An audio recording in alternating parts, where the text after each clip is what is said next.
So back to what I was saying. Could be us. పొగ తాగటం, మద్యం సేవించటం ఆరోగ్యానికి హానికరం. Smoking, drinking injurious to health. Friends, నేను మీ Rajasekhar, common man of India. Friends, ప్రస్తుతం మనము RGOC1 ప్రాంతంలో సంచరించుతున్నాము. ఈ ఓపెన్ కాస్ట్ మైన్కి సంబంధించిన కొన్ని వివరాలు మీకు తెలియజేద్దామని నా ప్రయత్నము.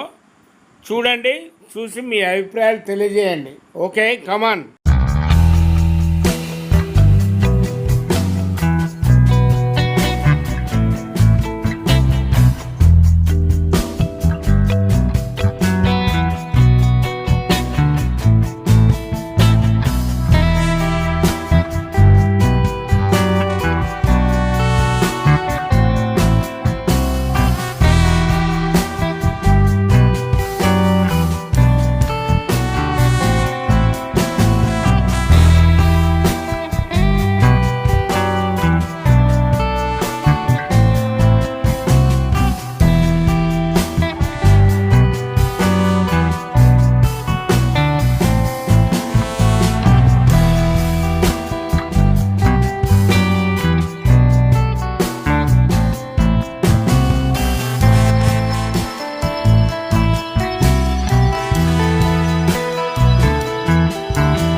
ఫ్రెండ్స్, ఇంతకుముందు మన ఓసీ 1 ప్రయాణం చూశారు. ఇప్పుడు మనం ఓసీ లోపల దాదాపు ఉన్నాము. గత రాత్రి కొద్దిగా వర్షాలు కురవటం వల్ల లోపలి దాకా వెళ్ళలేకపోయాము. ఇక్కడ చూస్తే మనకు ఆ డోజర్ కనబడుతుంది చూడండి, లెవెల్ చేయడానికి. ఇంతకుముందు చూసిన దగ్గర మన డంపర్స్ బ్యాక్ చూడండి ఒకసారి. వర్షం వల్ల వాటిని కొద్దిగా ఆపి పెట్టినట్టు మనకు కనబడుతుంది. లోపలికి పోతే 1-2 మన బంకర్స్, మన ఇది డంపర్స్ 1-2 కొద్దిగా పొడి ఉన్న ప్రాంతంలో నడుస్తున్నట్టు తెలిసింది. ఆ బొగ్గు ప్రాంతంలో కొద్దిగా జూమ్లో చూడండి, అక్కడ షవల్ లోడ్ చేస్తుంది. అంటే దాదాపు ఎన్ని బెంచెస్ ఉన్నాయండి? రఫ్లీగా 6 బెంచెస్ మనకు ఇక్కడ కనబడుతున్నాయి. చాలా పెద్ద ఓసీ అని చెప్పొచ్చు. అటు చూస్తే మీకు చివరిగా నా వెనుక కనబడుతుంది చూడండి, పృథ్వీ బంజన్ అని జూమ్ చేసి చూపెట్టి బాబు. దాన్ని చూస్తే మీకు ఒకటి గుర్తు రావాలి. ఎన్టీఆర్ చీఫ్ మినిస్టర్గా ఉన్నప్పుడు సింగరేణిలో మొట్టమొదటిసారిగా 86లో అది పృథ్వీ బంజన్ సింగరేణిలో ఏర్పాటు చేశారు. ప్రభుత్వం దాని సేవలు నిలిచిపోయాయి. చూస్తే చాలా విశాలమైన, దాదాపు పెద్ద, అటు దూరంగా చూడండి. మరి అక్కడ రెడ్ కలర్లో అక్కడ ఓబీ తీస్తున్నట్టు కూడా మనకు తెలుస్తుంది. కింద చూస్తే ఓ బస్సు ఉంది, అంటే కార్మికులను బహుశా తీసుకురావడానికి కావచ్చు. అది మీకు కనబడే షెల్టర్స్ కూడా ఇక్కడ ఏర్పాటు చేశారు. మరి ఎండ వేడికి కార్మికులు తాళలేక మరి రెస్ట్ హాల్స్ లాగా వీటిని ఏర్పాటు చేసినట్టు తెలుస్తుంది. ఎందుకంటే వర్షాకాలం వస్తే సింగరేణి కొద్దిగా నష్టదాయకం. ఎందుకంటే అన్ని బళ్ళు నడవవు, జారిపోతాయి, స్కిడ్ అవుతాయి అనే ఉద్దేశంతో ఇటు పక్క రైట్ సైడ్ చూస్తే చూడండి, అక్కడ దూరంగా కూడా మనకు అక్కడ డోజర్ కనబడుతున్నట్టు కదా. ఏదేమైనా సింగరేణికి మనుగడ ఓసీలతోనే.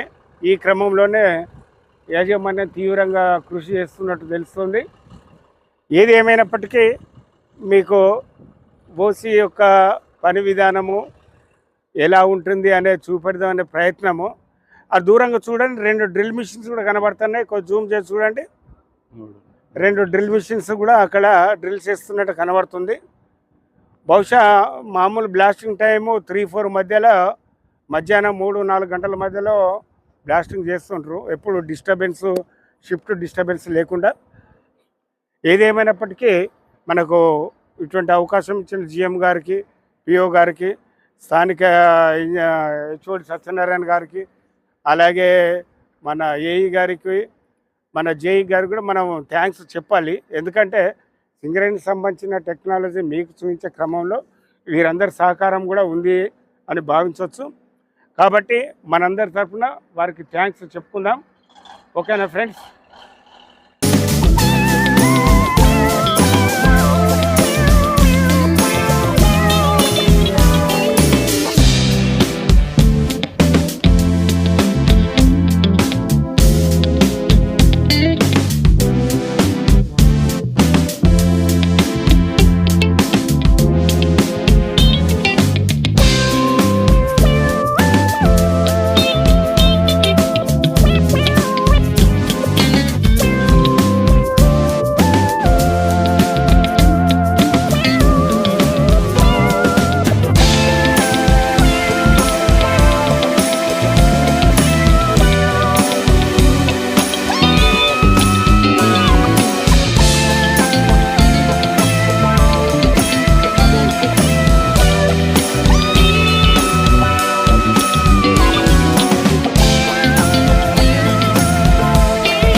ఫ్రెండ్స్, RG1 ఓపెన్ కాస్ట్లో క్వారీలో 100 టన్స్ డంపర్ మీద దాదాపు ఒక 200 మీటర్ల ప్రయాణం కూడా చేశాము. చూడండి.